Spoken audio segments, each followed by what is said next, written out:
Hello, friend. It's the holiday season, and you know what that means? Family get-togethers. So you're sitting there. Your mom makes that comment. You know the one. That one. And your stomach tightens, your jaw clenches, and within seconds, you are 12 years old again, sitting there feeling small, inadequate, defensive. That, my friend, is a trigger. And your family knows exactly how to push them. By the end of today's episode, you're going to understand why certain family members trigger you and what's really happening beneath the surface. And ultimately, how do you take back your power? So what is a trigger? Let's define it real quick. A trigger is a situation that activates your pain threshold, launching you into the destructive cycle of negative thoughts, emotions, and behaviors. Now let's revisit what the pain threshold is. Remember in a previous episode, we talked about how pain threshold is when a situation arises, we view it through our filter screen. Remember the little exercise we did? You view it through your filter screen, then that evokes thoughts, which birth emotions, and those drive our behaviors. What happens is that we do some behavior modification. We come back down off the emotional discourse and we're feeling okay, like we've got it under control. And then something else happens and we're triggered again. And it's a situation that's viewed through our filter screen. And the cycle starts again on this continuous loop over and over and over again. Here's what I want us to understand is that pain is not necessarily something that we must avoid. Pain is actually a friend in a way. Because here's the thing, if we didn't have pain, we wouldn't know to take our hand off the hot stove, right? So like pain is not necessarily a bad thing, it just is. And what we have to start doing is we have to start looking at pain as not being something as, oh, I must avoid this at all cost. Pain is actually something that we need to look at of like, hey, wake up, there's something going on here. You need to pay attention to what's going on underneath the surface and deal with it. It's actually an opportunity for growth. And I know that sounds so, oh man, an opportunity for growth. You know, you think count it all joy, like for every persecution and come on, Rebecca, get real. No, really, it really is. Like when you are experiencing a ton of pain, it is actually an opportunity to say, you know what, there's a wound here that hasn't healed yet. There's something going on in me that I need to deal with because I want to be free. I want to walk in freedom and authority and power. I don't want to be triggered all the time. And so when we start looking at pain as this is an opportunity to get a little bit more free today, then we start changing our behavior, start changing the way we look at life. We start changing the way we live. And it is a whole new world. Now, what is your filter screen? Remember we talked about your filter screen is basically, remember the exercise we did where you couldn't really see clearly? Your filter screen is made up of all your past experiences, your upbringing, your beliefs and values. It's also made up of your wounds. And it shapes everything you encounter in life. Everything you experience is viewed through your filter screen. It's like if you're wearing a colored lens on your sunglasses, right? Like if you wear blue lenses on your sunglasses, everything you see through those sunglasses is going to be tinted blue. So I remember back in the 90s, it was so cool to have like the round linen glasses. I had a pair and they were blue and I loved them so much. But everything I looked at through those glasses was a shade of blue.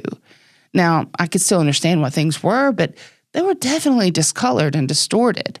It was a lot of fun at the time, but it wasn't reality. Like it wasn't a full, clear picture.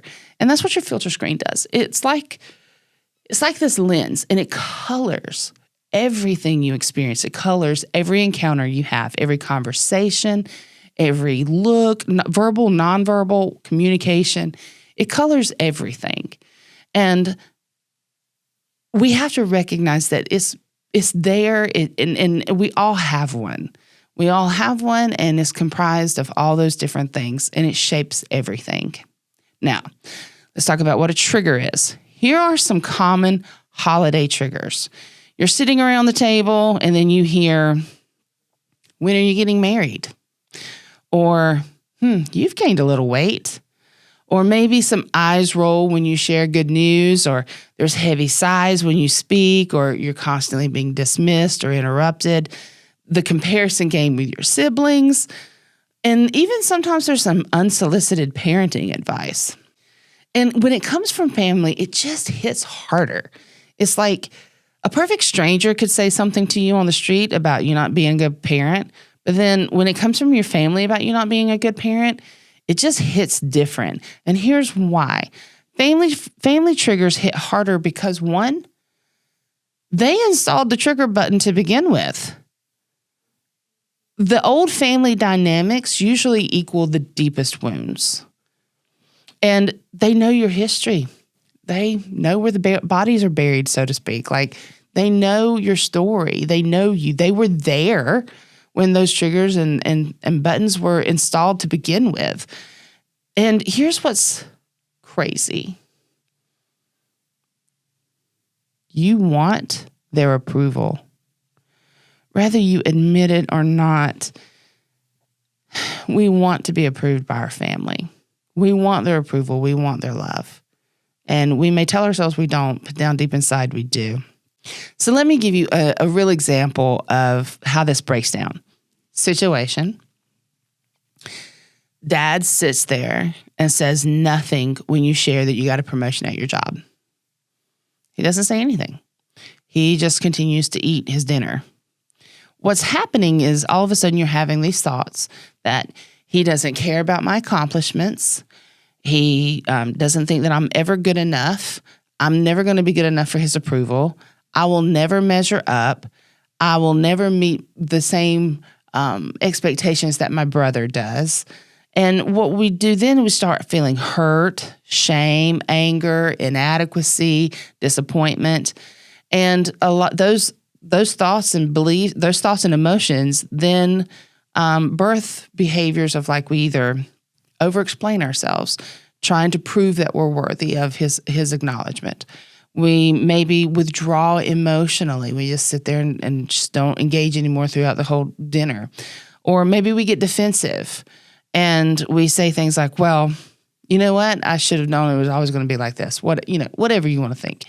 Or maybe then we start trying harder to impress them of, like, not only does it come with a promotion, but I'm going to get a 20% pay salary increase. We start trying to impress even more. And what happens is it creates this cycle where it repeats every family gathering, every dinner, every holiday, and it continuously reinforces the wound. But what's really happening is that we're not just reacting to Dad's silence. We're actually reacting to this belief that I'm not good enough or I'm not enough. We're reacting to years of similar wounds that's been reinforced over and over and over again since we were children. We're reacting to what the filter screen tells us that it means. The filter screen telling us that I'm not going to be good enough. I'm never going to measure up.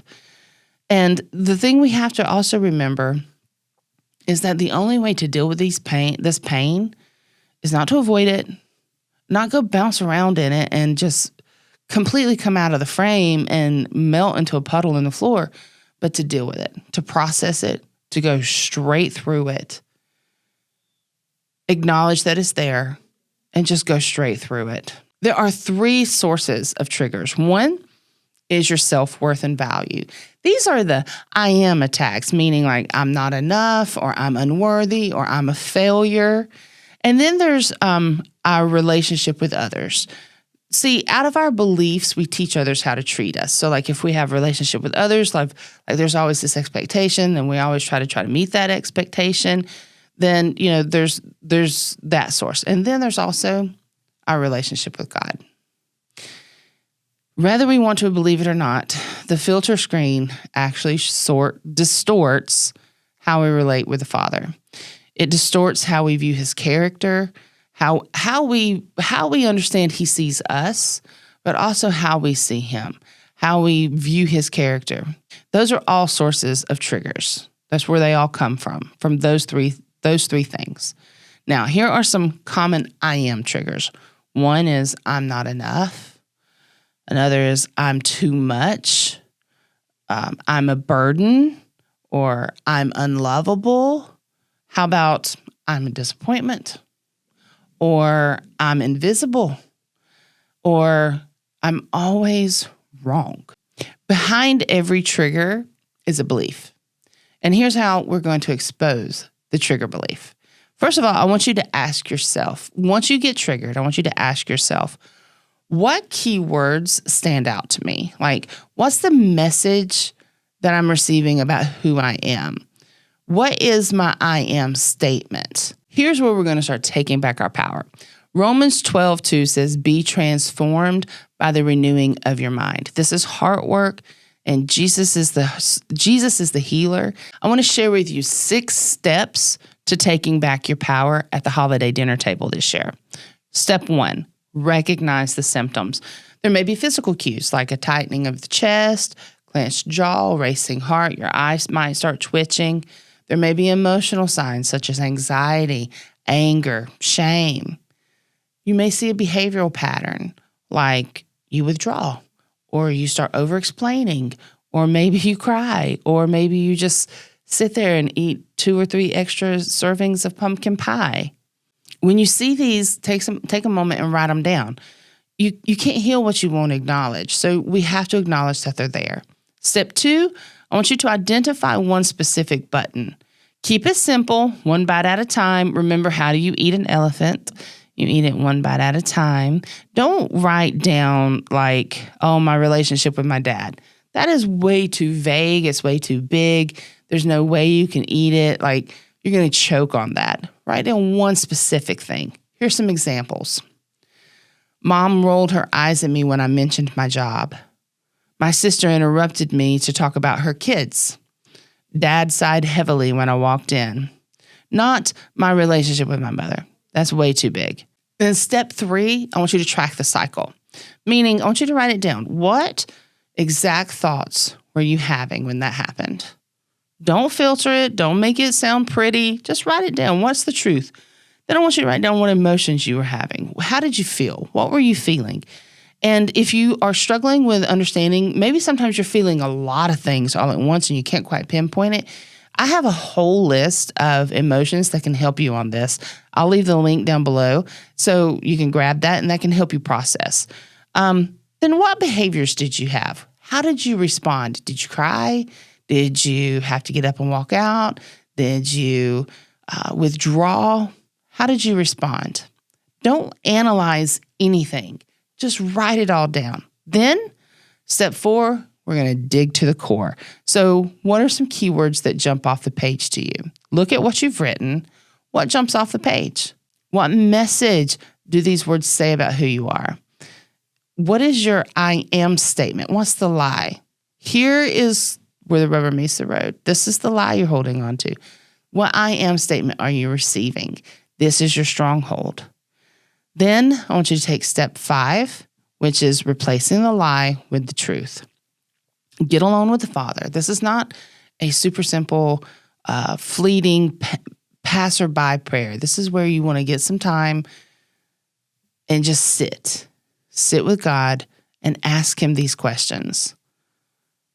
What is the lie I'm believing? What is your truth about me? How do you see me in this situation? Listen to what He says. Take a moment. Don't try to insert things. Just listen to what He says and then write it down. Here's some things I want to share with you this week. You are chosen. You are loved. You are enough. You have authority and you have power. Then we're going to move to step 6, exercising your authority. This is critical. You have God-given personal power through choice. Now, you could choose to be an orphan or you could choose to be a son. Choice is yours. It's simple, but it's not easy, but it is that simple. You have power through choice. I could choose to not say anything out of a belief system where I don't have a voice and I'm not welcome to say anything. Or I could choose to not say anything because it wouldn't serve me well. There's 2 different perspectives there. One is from victim. one is from Victor. One is orphan, one is son. One is powerless, one is powerful. See the difference? You have God-given personal power through choice. The old pattern reacts from the wound. That gives away your power. The new pattern responds from truth, where you walk in authority. Taking back your power means that you choose how to respond. Their behavior doesn't control you. Their behavior doesn't control your emotions. You set boundaries from identity and not fear. You're free to love them without needing anything back. So before your next holiday dinner, I want you to do a few things. One, take inventory. I want you to take a moment and identify some likely triggers that are going to happen. And you will know them. Look, this is your family. You've known them your whole life. They do what they do. They do what they've always done. And you're going to know what to expect, right? You know how things go. So before you go to the dinner, take a quick inventory. What are some things that will likely happen? Then I want you to take a moment and ground yourself in your identity, whose you are. This is so important because whose you are and what God says about you is so much more important than what they think about you or their opinion or their advice or whatever. Like, listen, don't exalt their opinion about you over what God says about you. Don't make an idol out of their opinion. They're not God. They're not God. And if God says you are good enough, listen, God said you were good enough even while you were still in your depravity. While we were yet sinners, Christ died for us. If you were good enough then you're good enough now. None of us have it all together. If you're thinking, well, I don't have all my stuff together. Girl, none of us do. None of us do. But you're still worthy. You're still good. You're still worth it. And don't exalt their opinion about you over what he says about you, over what he's done for you because of you. Then I want you to set realistic expectations. Look, it would be nice to say that when you go into your next holiday dinner, that they're going to pull their head out of their rear end and everything is going to be great. And, they're going to treat you the way you've always wanted to have been treated. Likelihood is not. They're going to do what they've done. They have this dynamic that's already established, and they're just going to keep doing what they've been doing. And that's okay. Let them do them. It's fine. But you do something different. I want you to have realistic expectations that they may not change. Even though you start walking a new walk, dancing a new dance, they may still do the same thing they've always done. That's okay. Don't expect it all of a sudden be this glorious, everything is right in the world. No, this is not about making everything right in the world. This is about making everything right inside of you so that even though everything around you is falling apart, you're still okay. Then I want you to plan your response. Do not wing it in the moment, okay? Don't wing it in the moment. I want you to think about how you're going to respond. I also want you to think about you might have to exit. How can you exit gracefully? And I don't mean storm out and cause a scene. I mean, how can you do it gracefully? Plan your response. If my brother criticizes my parenting, my response is going to be what? What is your response going to be from a place of power? It could be something like, okay, that's interesting. Okay. Could be silence. Plan your response from a place of power, not a place of a victim. Don't wing it in the moment. All right, so now you're at the dinner, right? Okay. So you've done the planning beforehand.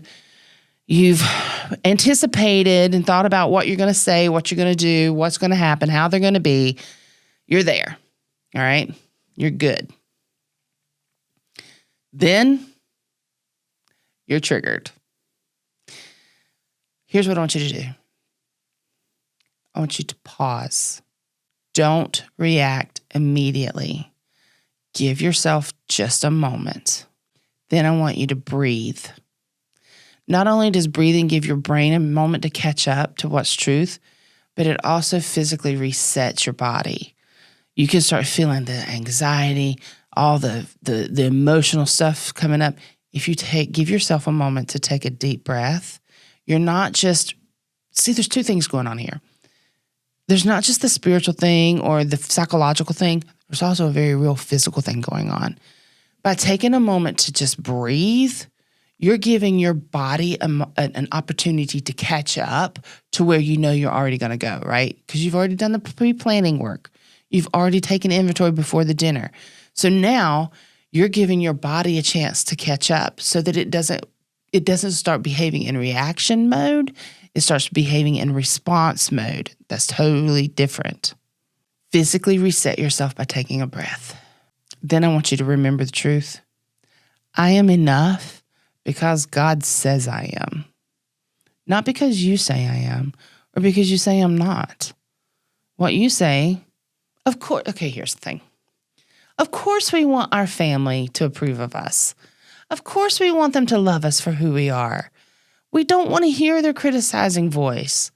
But even if they don't change, do you want to keep living in a place where you are subject to their control over your life, whether you're okay or not? Of course not. So what we do is we remember the truth. I'm not going to exalt what you think of me over what God says about me. I am enough because God says I am. Then I want you to choose your response. I want you to choose it from a place of power and not pain. Victor, not victim. Son, not orphan. Choose your response. Your response may be to say nothing. Your response may be to say something benign like, that's interesting. Your response may be to take a minute and step outside. That's okay if that's what you need to do. But you may not need to if you just take a minute and take a breath, allow yourself to catch up. Know in advance what you're going to do, how you're going to do, and the response you're going to have. Let me give you some examples, okay? Some specific examples of how you can respond. I already mentioned a couple. One is silence. Sometimes not saying anything is the most powerful thing you can do. And I'm not talking about cold shoulder and shunning and all that immature stuff. I'm talking about just silence. Just let it hang there. Let it linger in the air. It's all right. Then you could say, that's interesting. See, when you say something like that, that's acknowledging that they said something, but you're not engaging with them. Then you could say, I see it differently. That's a statement. It's not a debate. It's not engaging in an argument. It's just, I see it differently. Then you might want to step outside for a moment. This is where I mentioned, think about how to gracefully excuse yourself and say, you know what? Maybe it's just a little warm in the house, all that holiday cooking, or you might want to just step outside for a second. Don't have to be rude about it, but it's okay if you need a minute. Another great one is, I appreciate your concern. That basically ends the conversation, and it does so gracefully. Doesn't argue, doesn't clap back. Just a nice, graceful way to end it. I appreciate your concern. There's nothing more to say after that. Now, dinner's over. After it's over, here's what I want you to do. I want you to process what came up. What triggers happened? Take inventory again if you need to. What triggers happened? Go through the whole process of what were you thinking? How are you feeling? What kind of behaviors did you have? Then start, what kind of messages were you receiving? Then, replace it with the truth. Here's something that's really important. Celebrate the wins. Take the win, even if it's super, super small. Take the win. Like, Like, did you yell at everybody? No. When? Did you throw dishes? No. When? Did you cry in the bathroom, in the floor of the bathroom? No. When? Did you shove the pumpkin pie in your brother's face? No. When? Celebrate the wins. Take them. They're worth celebrating. This is not about being perfect. This is about progression. You're not going to get this right the first time. You're not going to get this right the 8th time. You're going to mess up. There's going to be times where you have a reaction and not a response, and that is okay. But if you go into this situation with the mindset, we've already done some work, you've already prepared yourself, you're going to walk away less triggered. You're going to walk away with more power. You're going to walk away with setting some boundaries without even having to say you're setting boundaries. By not engaging in the triggers and not pushing back on them, by just letting them fall flat, you're changing the way you interact with your family, whether you recognize it or not. They understand you're changing the way that you interact with them, whether they even recognize it or not. It's subliminal, subconscious, but it's different. You'll be different. You're not going to be walking around as a victim. You're going to be walking around with your power. I want you to release what you cannot control. Look, their reactions are theirs. Their words are theirs. Their behaviors are theirs. They're not yours. None of them are yours. Don't take ownership of them. Don't take ownership of something that doesn't belong to you. How they want to live their life, that is 100% up to them. You can only control you. Everything else, let it go. Release it. Do not hold on to it. And again, I want you to make sure that you extend grace to yourself. This is about progress, not perfection. Extend yourself some grace. Now, I want to talk to you about what taking back your power is not. It is not being rude or harsh. It's not never having any emotions, being a blank slate, like completely emotionless. That's not it either. It's not cutting everyone off. It's not becoming cold or distant or hardening your heart to them or even allowing hatred to grow. What it is responding instead of reacting. It is setting boundaries from love. It is choosing your emotional state, not letting it choose you and run you over like a train. It is walking in your authority as a daughter, not as an orphan. Which brings me to my next point. Are you an orphan or an heir? Orphans are powerless, controlled by others, bound by fear. They're victims. They seek validation externally and constantly. They have this victim mentality. Sons, though, they're empowered by the Holy Spirit. They are free to choose. They are secure in their Father's love, and they have an authority mindset. You have an authority mindset. You have an inheritance as a son. You are an heir. As a daughter of God, you inherit authority. From Luke 10:19, you inherit power. 2 Timothy 1:7, you inherit choice. It's a God-given personal power, and you inherit freedom. All those things are already yours. 1 Peter 2:9 says, you are a chosen race, a royal priesthood, a holy nation, a people for God's own possession. When you dismantle the lies and start embracing the truth, God becomes your stronghold, your fortress, your refuge, and your source of strength. You're no longer tethered to your family's approval, their opinions, their reactions, or their dysfunction. You are free to run, unbounded, joyful, and powerful. So this holiday season, you have a choice. You can either show up as option A, powerless, triggered, active, reactive, emotionally controlled by your family, or you can show up as option B, powerful, grounded, responsive, walking in authority. The difference? Well, the difference is knowing who you are and whose you are, and knowing whose opinion of you actually matters. And here's a hint. It's not your family's. All right. So you may be thinking, all right, Rebecca, this sounds great. I understand. All right. I need to know who I am. I need to plan. I need to work through this process. And yet I know I'm still going to get triggered because they just have this really keen sense of knowing exactly where to push my buttons, and they never fail. And I don't know how to work through this. Like, if this seems super overwhelming to you, I have some good news. All right. November 25th, I am holding a workshop online. It's live. It's going to be 90 minutes.